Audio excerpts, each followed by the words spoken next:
Elle nous a rejoint, c'est Caroline Sury qui travaille pour l'Écho. On Bonjour, va parler Sarah. Salon Auto qui démarre ce week-end.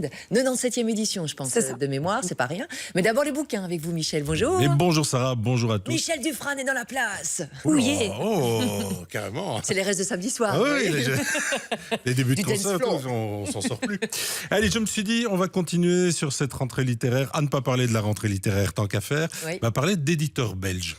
Parce que je me rends compte, en discutant pas mal avec les gens, que ce soit en librairie ou ailleurs ou sur Facebook, il y a toujours une sorte de petit a priori par rapport aux éditeurs belges. Alors, si je vous demande, citez-moi des auteurs belges, alors on va avoir Georges Simenon, Nothomb. et les gars, il est mort, ou Amélie Nothomb, Eric Emmanuel Schmitt, donc vraiment les arbres qui cachent la forêt. Oui. Et puis après, on arrive dans toute la bande du polar, Paul Collis, Patrick Delperdange, Nadine Oui. Monfils, Barbara Abel, enfin, c'est toujours ces quatre-là. Et après, il y a généralement un grand silence, à croire qu'on n'a pas de jeunes auteurs, de gens qui essayent. Donc c'est pour ça que déjà la semaine passée, je vous ai parlé de la collection Opuscule de Katia Lanero.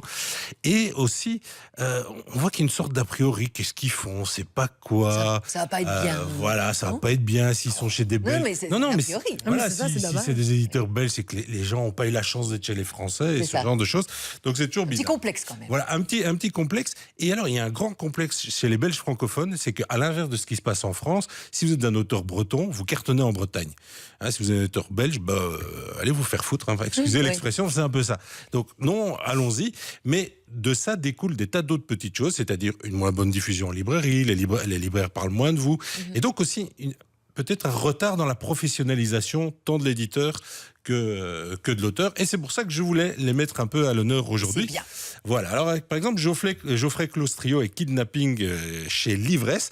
Livresse, typiquement, éditeur montois, qui fait très bien son boulot, mais qui avait un problème de diffusion. C'est en train de s'arranger, m'a-t-on dit dans l'oreillette encore ce week-end, Oui. disant voilà, ça va être plus présent chez les libraires. Et Geoffrey Claustrio, ce que j'aime bien, c'est que quelque part, alors, il faut pas le prendre de façon négative, c'est un besogneux. C'est un mec, il adore la littérature d'horreur, qui est quand même pas un champ de la littérature très très exploité, Oui. et il trace sa route, il continue et il raconte des récits d'horreur et il en a envie. Et c'est le cas de ce Kidnapping. Alors Kidnapping, c'est une histoire qu'il avait depuis très très longtemps en lui, parce qu'il a commencé à la rédiger quand il était adolescent suite à un rêve. Et d'ailleurs, voilà, ça c'est son carnet d'adolescent Ah ouais où il a écrit son histoire. Ce qui se passe, c'est un groupe d'ados part en voyage scolaire en Allemagne. Ils sont dans le car et tout, avec les professeurs, ils partent, ça chahute un peu, ce genre de choses. Alors, ce qui est très drôle, c'est qu'il rend bien l'ambiance. Vous verrez, ici, je vais vous le passer. Oui, comme ça, je peux le filmer avec la tablette. Il y a par exemple il y a du roman normal, mais il y a le journal intime d'une des gamines qui est dans le car, ça chahute un peu, et ainsi de suite. Ils dorment dans le car, et à un moment, ils sont réveillés, le car s'arrête brusquement, et montent dans le dit car des mecs habillés en officiers SS. Sympa. Et surprenant. voilà, ils comprennent pas trop. Ouais. Et les gars les font sortir du car, les élèves à droite, les profs à gauche, et les profs sont exécutés. Comme ça, Voilà. on est dans l'horreur. Hein. Ah, on est dans l'horreur. Alors, je vous laisse deviner la suite. Le livre ouvrant sur un communiqué de police qui signale qu'on n'a toujours pas retrouvé les adolescents, par exemple. Ouais. Et le livre se terminant par un facsimilé d'un faux livre d'histoire. Voilà. Donc, vous voyez, c'est quelqu'un, Geoffrey, il a une envie, il a des goûts, il aime la littérature d'horreur et il essaye d'y aller. Et quand il le fait bien. Donc, si vous aimez ce genre de littérature, essayez-le. C'est chez un éditeur belge. C'est un auteur belge qui a les références. Et comme je dis, c'est un bosseur.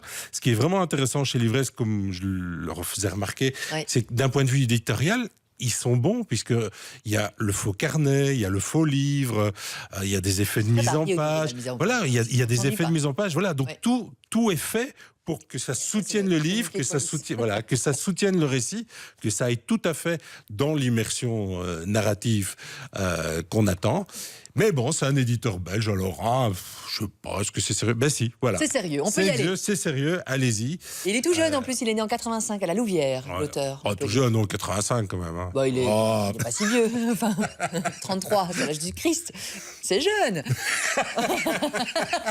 Les yeux. Oh là là, le regard tueur de Caroline Sury. Maintenant, vous connaissez l'âge de Caroline Sury. Qu'est-ce qu'il a? On joue maintenant par SMS si ça vous dit. Combien d'exemplaires à remporter? 3 exemplaires. 3 gagnants seront tirés au sort. Donc, démarrez votre message par Kidnapping. C'est le nom du bouquin. Kidnapping, nom, prénom, coordonnée complète, adresse mail. Tout ça au 6003, 75 cents par message envoyé. Bonne chance. Tirage au sort dans quelques minutes. Je vous emmène maintenant du côté du barrage de la Gilep.